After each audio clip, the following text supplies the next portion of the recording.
5 years later, Emeka and his grandmother had spent most of the day pulling weeds and planting yams. Even though it was hard work, Emeka never complained because he loved being around his grandmother. She was his everything, his only true family, the one person who had shown him love and care after all the pain he had gone through in life. Suddenly, out of nowhere, something bad happened. A loud, sharp scream filled the air. Emeka's heart jumped. He turned around quickly and saw his grandmother grabbing her leg and falling to the ground. Her face twisted in pain, and she screamed again, louder this time. "Mama, Mama, what happened?" Emeka shouted as he ran to her. Just as he reached her, he saw something move quickly in the grass. It was a snake, long and black, sliding fast into the bush. Without thinking twice, Emeka picked up a stick and chased after it. He ran through the grass, shouting and swinging his stick, but the snake vanished like it had disappeared into thin air. Breathing heavily, Emeka ran back to his grandmother, who was still on the ground, crying and holding her leg. Her face was pale, and sweat poured from her forehead. Emeka knelt beside her, shaking and confused. He had never seen her like this before. He didn't know what to do. He placed his hands on her leg, but she cried out even more. "Help! Somebody help us!" "Please!" Emeka screamed as loud as he could, but no one came. The farm was far from other houses, and there was no one in sight. The birds were still singing, the wind still blew, but no human voice answered. Tears ran down Emeka's face as he looked around helplessly. Then, with all the strength he had, he stood up and ran. He ran and ran, barefoot and in tears, his heart pounding like a drum. He ran through the narrow path leading out of the farm, screaming for help. Finally, in the distance, he saw someone. It was a young man returning from his own farm, carrying a heavy bundle of firewood on his head. Emeka didn't even speak. He just grabbed the man's arm and began to pull him, pointing back in the direction of his grandmother. The man looked down at the boy, surprised and worried. "What is it? What happened?" he asked, lifting the firewood so his already tired neck could rest a little. "Snake. Snake bit my mama. Please come. She is in pain. She can't stand up. Please help us." Emeka cried out. The man didn't waste a second. He threw the firewood aside and ran with Emeka back into the bush. They ran as fast as they could, jumping over roots and dodging branches until they reached the spot where Emeka's grandmother had been. But when they got there, she was no longer crying. She was lying still, her eyes closed, her hands by her side. "Mama! Mama!" Emeka screamed. He ran to her and shook her gently. When she didn't answer, he screamed louder, and then suddenly everything went dark. Emeka fainted right there beside her. The young man rushed to him, lifted his small body off the ground, and began to fan him with a leaf. "Wake up, boy. Wake up, please," he said softly. After a few moments, Emeka's eyes flew open, and he sat up straight, screaming, "Mama! Mama!" Tears flooded his eyes again as he looked at his grandmother lying still on the farm floor. The man bent down, checked her breathing, and looked up with a sad face. He didn't say anything, but the silence spoke louder than words. The man stood and ran to the nearby road to get help. After a while, he returned with a few village men. Some of them were farmers, and others were hunters. They all looked serious as they came close. They saw Emeka sitting on the ground beside his grandmother, wiping his face and nose with his hands. They gently lifted her body. One man carried her on his back, while others helped clear the path. Emeka followed behind them slowly, one foot after the other, crying with each step. He didn't care about the thorns that scratched his legs or the stones that hurt his feet. The villagers walking with him tried to talk to him, but he couldn't hear anything. The world around him felt quiet. It was as if everything had stopped moving. The pain in his heart was too loud. He remembered all the times she smiled at him, how she would tell him stories at night, how she would hold him when he had bad dreams, how she would cook his favorite food and give him the biggest portion. Now she was gone. Just like that. As they entered the village, people started to gather. Some gasped, some whispered, and others cried too. Everyone in the village knew how much Emeka's grandmother loved him and how close they were. Now everything had changed. This sad village story of Emeka's pain and the sudden snake attack spread quickly among the people. It was a day no one would forget. A day where a young boy lost his only light in the world. But this was not the end of Emeka's journey. Not yet. After the old woman was buried, Emeka decided to visit his mother's grave to ask her a few questions. As Emeka sat by his mother's grave, tears ran down his face like a river. His heart was heavy, and his mind was filled with confusion. His grandmother, the only person who had truly cared for him, was now gone, and he was left to face the world alone. The thought of being all alone in the world was too much to bear.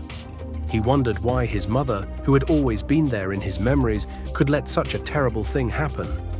Why did she have to leave him again just when he needed her the most? He knelt there, his body shaking from the sobs that shook his small frame, and spoke to her, even though he knew she couldn't answer. "Why did you leave me, Mama? Why did you let death take Grandma away from me? Why am I alone now?" he cried, his voice breaking with each word. He stayed there for what seemed like forever, the tears never stopping, as he wondered how he could survive without the one person who had always been there for him.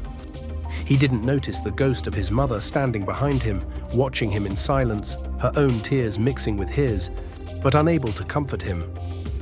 After hours of sitting by the grave, Emeka finally decided he needed to leave. The ache in his heart was too much, but he didn't know what else to do. He slowly stood up and wiped his face with his sleeve, then began to walk back toward his grandmother's house. The path back felt long and endless. The sun was starting to set, but Emeka was too lost in his grief to notice. Living alone in his grandmother's house wasn't easy. Every room, every corner seemed to whisper memories of the love and warmth his grandmother had once filled the house with. He would often catch glimpses of her in the kitchen, her back turned as she made a meal for him. But when he rushed to see her, she would vanish. It was as if she was still there in spirit, but no longer in the flesh. Emeka tried to cook for himself, but nothing ever tasted right. He could never make food like his grandmother's cooking, no matter how hard he tried. Every meal he made felt like an empty promise that he could never keep. He was left eating whatever he could make, even if it didn't taste good, just to fill the emptiness in his stomach. The villagers saw him from time to time, but they were too busy with their own lives to pay him much attention. No one came by to check on him, to offer him a kind word, or even to share a meal. He was an invisible boy in a world too busy to notice him. The loneliness weighed heavily on him, and his stomach would growl with hunger. But there was no one to feed him, no one to comfort him. He had to learn to survive on his own, but survival wasn't always easy. One night, the hunger became too much for Emeka. His stomach hurt with emptiness, and he couldn't think straight. The pain inside him was too much to bear, and the only thing he could think of was going back to his father. Maybe his father would care for him this time. Maybe his father would see that he needed help. What else could he do? He had no other choice but to try. The following morning, before the sun had even risen, Emeka packed what little he had into a torn bag.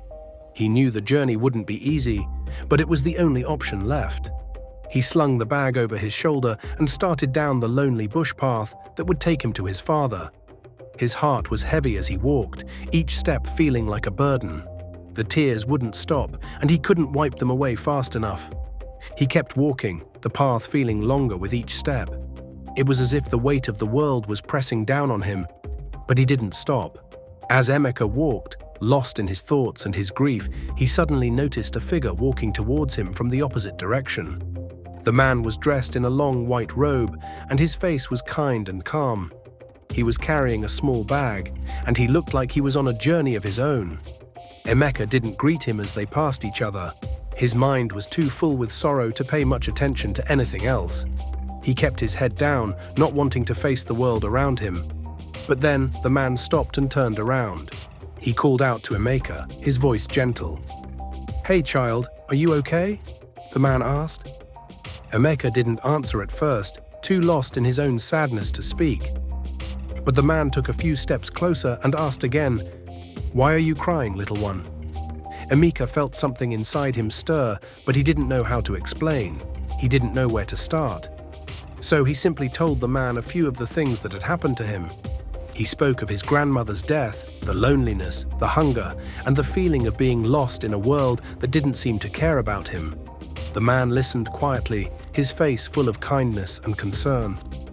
When Emeka had finished speaking, the man placed a hand on his shoulder and looked at him with kind eyes.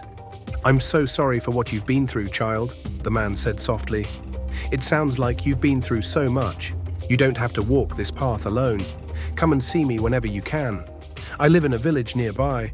My name is Father Jibril. I'll be there to help you, and I'll make sure you're okay." Emeka looked up at the man, unsure of what to say. He had heard of priests before, but he had never met one. Father Jibril's kindness felt like a ray of light in the darkness that had surrounded him for so long. He nodded, though he didn't speak, and the man gave him a comforting smile before continuing on his way. As the man walked away, Emeka stood there for a moment, still feeling the weight of his grief, but also feeling a small spark of hope for the first time in a long while. Maybe, just maybe, he wasn't completely alone in this world. With a deep sigh, Emeka wiped his tears away and turned back to the path he had been walking. This time, he walked with a little more strength in his steps, knowing that someone cared about him, someone had offered him a chance for help. He wasn't sure what the future held, but for the first time in a long time, he didn't feel completely hopeless. He had a place to go now, and maybe, just maybe, things would get better. When Emeka finally arrived at his father's house, he was filled with mixed feelings. He had walked a long way with his torn bag, tired, hungry, and heartbroken. But even with all the pain in his heart, he still hoped that maybe, just maybe, things would be different this time. Maybe his father would treat him better. Maybe he would find peace. But as he stepped into the yard, his heart sank. What he saw shocked him. His two step-siblings were sitting on a wooden bench under a mango tree. They looked so thin, their cheeks hollow, and their eyes dull. It was clear they hadn't been eating well. Their clothes were dirty and torn, and they didn't even smile when they saw him. They just stared at him quietly, without saying a word. Then Emeka's father came out of the house. He couldn't hear or speak ever since the night he saw Emeka's mother in a dream. That night had changed him forever. So when he saw Emeka standing there, he looked very surprised. For a moment, he just stood still, staring at his son. Then he walked slowly to him, stretched his hands and hugged him. Emeka didn't know how to feel. He didn't hug him back. So many memories filled his heart, memories of being left alone, of pain, of being cast out. Inside the house, things were no better. The roof was leaking in places, the walls were dirty, and there was barely anything to eat. Emeka soon learned that their mother had left them. She had disappeared that morning and never came back. She had given birth to the two children before Emeka's mother died, and she was married into the family after her death. But now she was gone, leaving her children behind. Every night, Emeka's step-siblings would cry because of hunger. The crying kept him awake, and each time he heard them sobbing in the dark, he felt more helpless. He was still a child himself, yet now he had to think like an adult. It was as if life had handed him a burden too heavy for his young shoulders. Before long, Emeka's father began to send him out to work. He would go to people's houses, farms, and anywhere he could find small jobs just to earn money. Sometimes he would clear grass, sometimes he would wash clothes, and sometimes he would carry firewood. At the end of the day, he would bring whatever he earned back home. That money was what the family used to eat, but it wasn't easy. There were days he came home with nothing. Some people promised to pay and never did. Some mocked him, and others gave him food instead of money. Whenever he returned with nothing, his siblings would give him angry looks, and no one would talk to him. The house would be silent and cold. On those days, he would sleep hungry too. One night, something strange happened. As Emeka returned home from one of his jobs, his father was already waiting for him at the door. He took the money from Emeka's hands, as usual, but suddenly the air in the living room changed. It became cold, the oil lamp began to flicker, and a strange wind blew through the room. Then, out of nowhere, the ghost of Emeka's mother appeared. She looked different. Her face was not the calm and gentle one Emeka remembered. This time, she looked angry. Very angry. Her eyes were red and her hands were clenched into fists. She stared straight at Emeka's father, who froze with fear. The ghost didn't say anything, but her presence was loud and clear. It was a warning. That night, Emeka's father couldn't sleep. He tossed and turned on his mat, sweating and breathing heavily. When he finally slept, he had a dream. In the dream, Emeka's mother appeared again. This time she spoke, "Leave my son alone," she said in a voice that was both gentle and firm. "Stop sending him to suffer in people's houses. He is just a child. If you don't stop, I will deal with you again.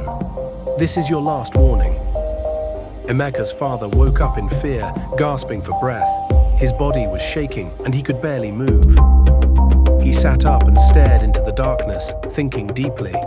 He remembered how he lost his voice after the last dream and didn't want anything worse to happen. The next morning, without looking at Emeka, he called him to the corner of the room. With shaking hands, he wrote on a piece of old paper, asking Emeka to leave the house even though Emeka couldn't even read what was written down. He didn't say why. He just handed the note to him and pointed towards the door with an angry face. Emeka was being pushed away. Again, he had nowhere to go, no one to turn to. As he stood there, tears welled up in his eyes. He didn't want to cry, but he couldn't hold it in. The tears rolled down his cheeks quietly as he packed his few belongings. He looked at his step-siblings one last time. They still sat silently, just as they had when he first arrived. He looked at his father, who couldn't even look at him. Then he turned around, opened the wooden door, and stepped out into the world again. The sun was rising, but for Emeka, everything felt dark. He didn't know where he was going. He didn't know what would happen next. But one thing was sure, he had to keep moving. As Emeka walked slowly along the narrow bush path, his eyes were filled with tears. His torn bag hung on his shoulder, and his heart felt heavier than ever. He had nowhere to go. His father had just sent him away, and once again, he was alone. But what he didn't know was that he was not truly alone. Right behind him, walking the same path in silence, was the ghost of his mother. Her spirit followed him, weeping too. She had seen all the pain her little boy had gone through, and her heart ached with sorrow. Emeka walked and walked, not knowing where to go, but suddenly a thought flashed through his mind. The priest, the white-robed man he had seen months ago. His face was kind, and his voice was gentle. Emeka quickly wiped his tears with the back of his hand. He turned around and started heading back in the direction of the nearby village. He didn't know if the priest would still be there, but something in his heart gave him hope. After walking for hours, tired and hungry, he finally arrived at the village. He asked a woman carrying firewood on her head, "Please, Ma, do you know where the priest lives?" She looked at him kindly and nodded. "Yes, I do. Come, follow me." She led him through the narrow, dusty paths of the village until they reached a small yard with a well-kept garden and a small chapel made of wood and metal sheets. She pointed. "That's his house." Emeka walked up to the door and knocked gently. The door opened, and there stood the priest. He looked surprised at first, but then a big smile spread across his face. "Ah, you're the boy I saw on the road." Emeka nodded shyly, his eyes welling up with tears again. "Come in, my son. Come in," the priest said warmly. That was how Emeka began a new chapter of his life. The priest, who was loved by many in the village, took Emeka in and gave him a room in his home. He fed him, clothed him, and most importantly, loved him like his own child. For the first time in a long while, Emeka felt safe. He didn't have to worry about what he would eat or where he would sleep. Soon after, the priest enrolled Emeka in the village school. Emeka had always wanted to go to school, but life had never given him the chance. Now he sat in a classroom with other children his age.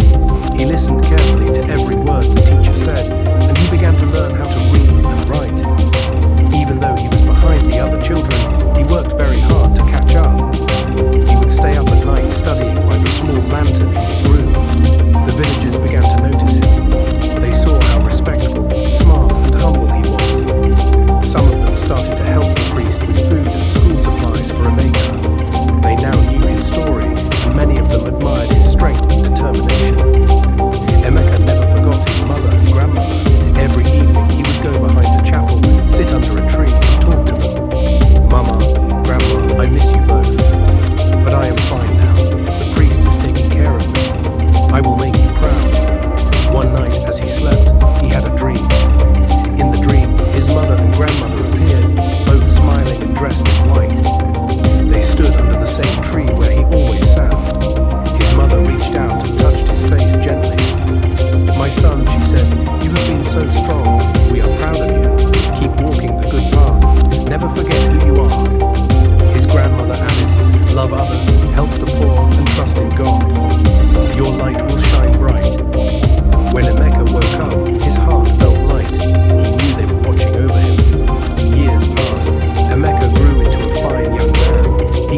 instead of the sad boy who once walked alone, he returned as a hero. Children ran after him, shouting his name. Elders shook his hand and said, "We are proud of you."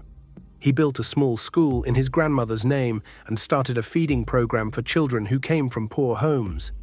And every year, on his mother's and grandmother's Day of Remembrance, he would hold a small event to tell their story and honor them.